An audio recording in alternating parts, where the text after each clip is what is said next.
এখন রানী কি করছেন? সাত মালঞ্চে ফুল তুলছেন। সেই ফুলেতে কি হবে?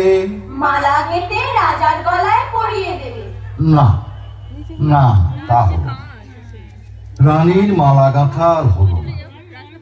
রাজার কথা ভাবতে ভাবতে ভাবতে ভাবতে, শাড়ি গয়না মলের কথা ভাবতে ভাবতে সুরানী ঘুমিয়ে পড়ল। আর দুয়োরানীর কথা বললে না তো দাদু? দুয়োরানী? দুয়োরানী নীল সাগরের দিকে চেয়ে চেয়ে রাজার কথা ভেবে ভেবে প্রায় পাগল। রাজার কিন্তু দুয়োরানীর কথা একটুও মনে নেই। 13 মাসে রাজার জাহাজ মানিকের দেশে এলো। মানিকের দেশে সকলই মানিক। রাজা সেই মানিকের দেশে 8000 মানিকের 8 গাছার চুড়ি সুরানীর জন্য গড়ালেন। পান্নার গাছে মুক্তোর ফল খেয়ে মুক্তোর ডিম পাড়ে। ডিমের মতো বড় বড় মুক্তো দিয়ে সেই দেশের রানী মুক্তোর মালা গাঁথেন। রাজা এক জাহাজ রূপো দিয়ে সুরানীর গলায় দিতে এক ছড়া হার কিনলেন। তারপর মানিকের চুড়ি নিয়ে, সোনার মল গড়িয়ে, মুক্তোর হার কিনে 6 মাস পরে রাজা আর এক দেশে চললেন।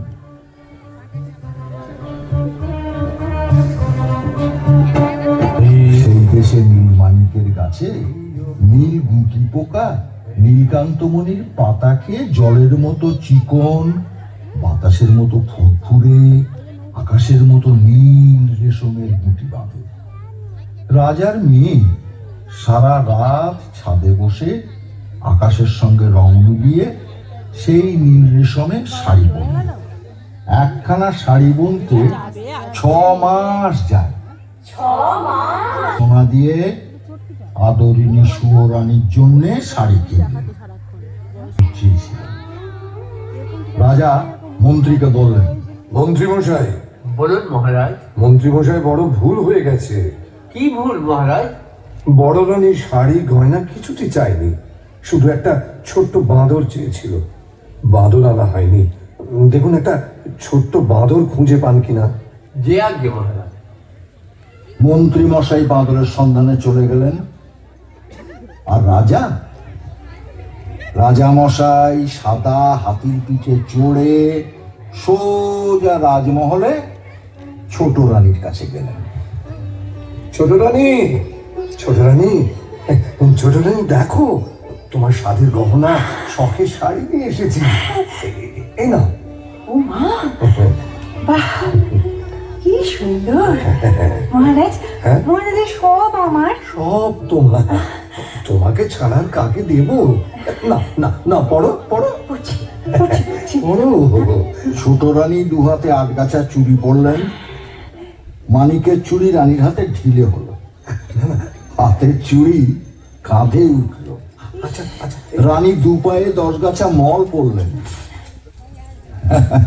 রাঙা পায়ে সোনার মল আলগা হলো। আচ্ছা আচ্ছা।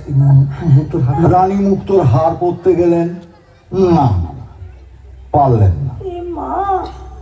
মুক্তোর হার ছোট হয়ে গেছে। রানীর মুখ ভার হলো। আচ্ছা, এবার শাড়িটা। 7 পুরু করে রেশমের শাড়ি পরার চেষ্টা করলেন। না, পরতে পারলেন না।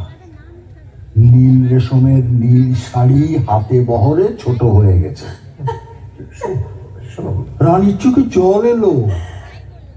চুড়ি, মল, হার, শাড়ি সব ছুঁড়ে ফেলে দিয়ে কাঁদতে কাঁদতে বললেন, ছোট রানী, ছোট রানী, কোন পাতের কাগজ কুড়িয়ে চুরি করে এনেছো তুমি? না না কোন দেশের ধুলোবালি দিয়ে পায়ের মল করিয়ে এনেছো? না না না না, শোনো শোনো শোনো, ছোট রানী শোনো, আমার কথা শোনো।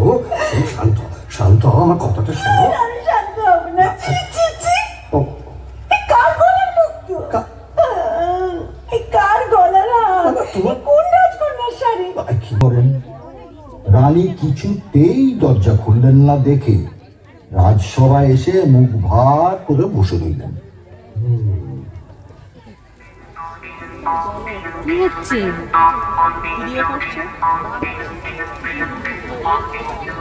ভিডিও করা যাচ্ছে? কেন করা যাবে? এমন সময় পেন্নাম কইরা মশাই পায়ে পড়ি গর এ কি? আরে আরে এই তুই কে?